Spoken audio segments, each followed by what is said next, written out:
All right, what's up, my brothers? We found the most awful psychotherapist on the internet today. This clip was brought to my attention recently. I'm going to play it for you. It's just over a minute long. And she's talking about a relationship in her 30s and what she's looking for and the guys that she's running into, which she doesn't like, of course. But she is just absolutely awful. I'll get into it in just 1 second. Let's just play the clip first. If I go on one more date, if I have one more encounter with a man in his early 30s, telling me that what he's looking for is a hustler, that he's looking for a queen to build an empire with, to be hustling for the next 5 years,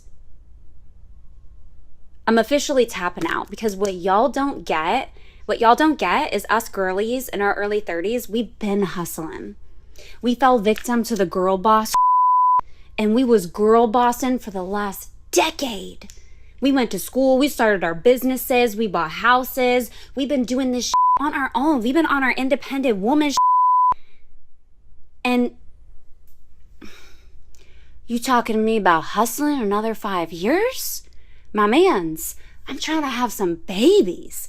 And you want me out here working too and hustling? You got me fucked up.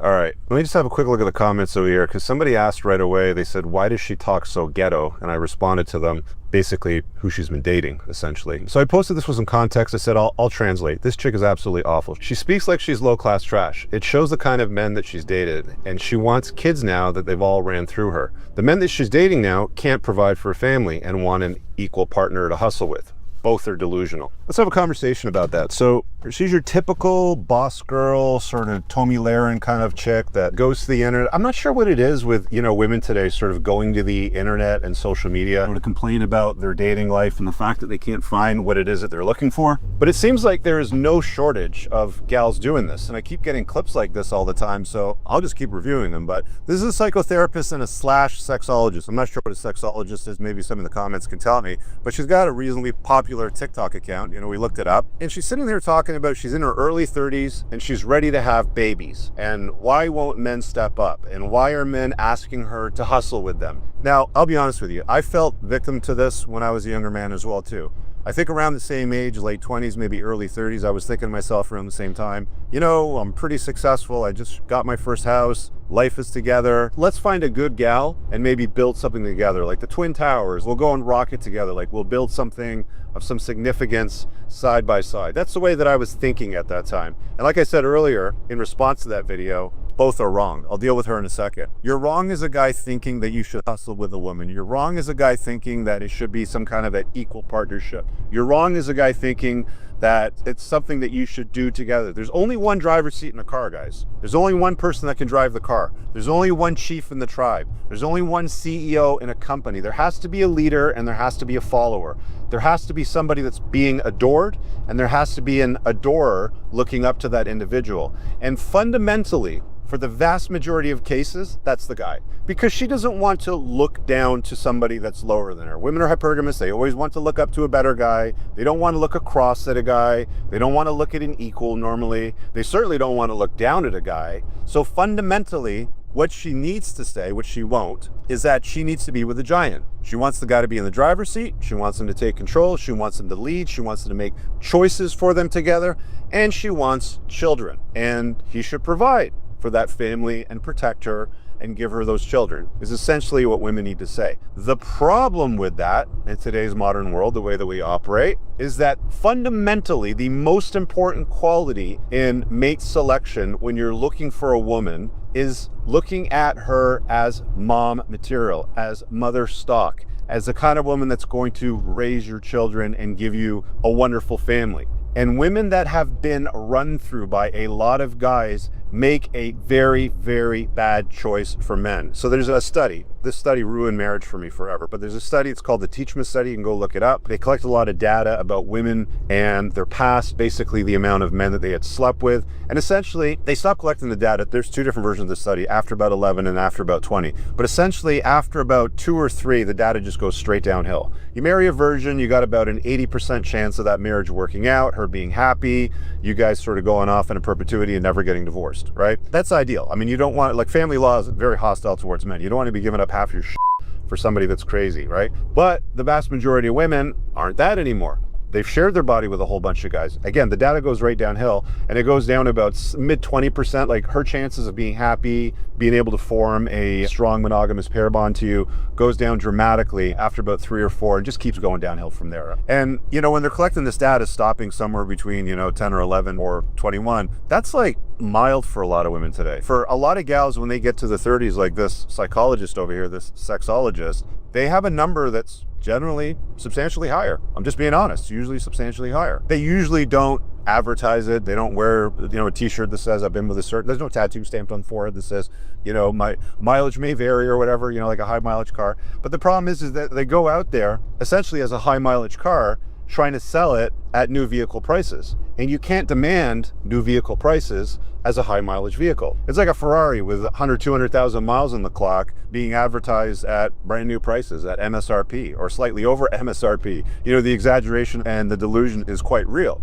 So for the guys out there watching this, and I'll offer some actual advice to the women as well, but for the guys out there watching this, this is your standard gal that's out there right now. You find them a lot of the time on dating apps. They'll ask you questions like, what are you looking for here? I'm looking for a family. I'm not here to waste my time. I'm not here to hook up. I'm not here to date casually. I'm looking for a committed relationship, a monogamous committed relationship. Isn't that interesting that when they hit their 30s or early 30s in this case, you know, for this gal, that they start pivoting and they start changing the kind of guys that they're looking for, the kind of guys that they'll accept, the kind of guys that they'll date. Because again, you can tell by the way she's talking, she's not dated the good guys. She's not spent her time inviting virtuous, strong, masculine, competent, good men that are also good at being men into her life. It sounds like the way she's talking, she spent a lot of her time with the bad boys, which is the vast majority of women today. So for many of you guys out there contemplating the notion of having kids or wanting to raise kids and looking at wife stock, this ain't it, guys. She says from the get-go that I'm looking to make some babies. I'm looking to get wifed up. I don't want to hustle anymore. She's done all the work. She's got her successful social media. She bought her house. She's got her Tesla in the driveway. She's decorated the entire house. She's got her degrees on the wall, framed in mahogany. She probably stares at them every morning when she's sipping on her coffee, admiring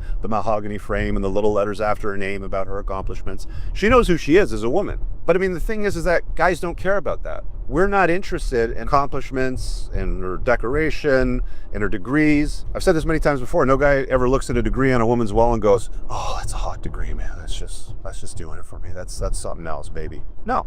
Women are beauty objects. Women are purity objects to men. They're looking at these women for future value, and what she's probably finding is the only guys that are interested in her are the lower caliber guys. Right? The lower caliber guys that are like, let's hustle together. Let's build something together. We can do this, girl. She's like, that. I want a guy that's already arrived. I want a guy to sort of just show up and plug into my life. That's the thing that a lot of guys don't understand, is that women in this phase of their life, when they get here, they've essentially done everything that they want. They've hustled. They got everything they want. Now they want the babies. Now they want the family. Now they want the Christmas portrait wearing all the same stupid pajamas. They want all of that after they've been a whole. And that isn't the way things work. So the only guys that she's able to attract, because she can't get the top shelf now because of her attitude, the way she speaks and all that, guys are seeing through it. She can't get the top shelf guys now. And what she's getting is lower value guys that are like, hey, I dig your vibe. Let's build something together. Let's hustle. You know, let's build a life together. Twin towers. The kind of that I was thinking when I was around that age too. And guys, I'm being absolutely honest with you. That ain't it. You have to make something out of yourself as a guy. You have to be able to develop character, social influence, create wealth, know how to make it rain, know how to make some serious money, if you know what I'm saying. Like, this is what women are looking for. But don't look for these women, the one that we've talked about in this video. Look for women that haven't been run through. Look for women that are of good moral character. Look for women that are complement to your life. Look for women with the bright triad traits. Stay away from the dark triad states. Look for women that want to be useful in your life. And at the same time, look for a woman that's also respectful and brings some beauty to the table, has a good relationship with her father. You go check out my red flag chapter from my book, The Unplugged Alpha. I'll leave it pinned below. You can download that 21 red flags for free. A lot of the mistakes that guys make in relationships and end up with crazy like this can be avoided in the selection process, which is what the 21 red flags do. Don't invite crazy in your life, guys. You are allowed to reject women like this. You are allowed to have a peaceful and happy life. And it all starts with a selection process. Again, people will tell on themselves with their behavior, with their choices, with the career decisions, with the places that they decide to go, who they hang out with, and even how they speak, like we heard in this video. So be very, very careful. For the gals out there, I'm gonna tell you right now, ladies, we don't care about your degrees, we don't care about your accomplishments. The guys that you want anyway, because you're always talking about the top shelf, the guy that you described that, you know, you don't want to hustle with, you want a guy that's already arrived, you want a guy that's already got it together. Those guys, they don't care about any of that shit because they already have it all. What they're looking is for beauty, for purity, for a compliment to their life, for respect. Of course, you know, great intimacy, obviously. They don't care about your Tesla. They don't care about your house. They don't care about the 17 throw pillows you have on your bed that you've decorated that make it look absolutely perfect on your Instagram wall. You get what I'm saying, ladies. Focus on what guys want. You want to attract bees, give them honey, right? I'll end the video on that note. Leave a comment below, guys. See you in the next video. Peace out. I don't ever slow up, no I don't take shit. I got no love for the fakeness. If you wanna play tough and wanna hate this, I'll always show up.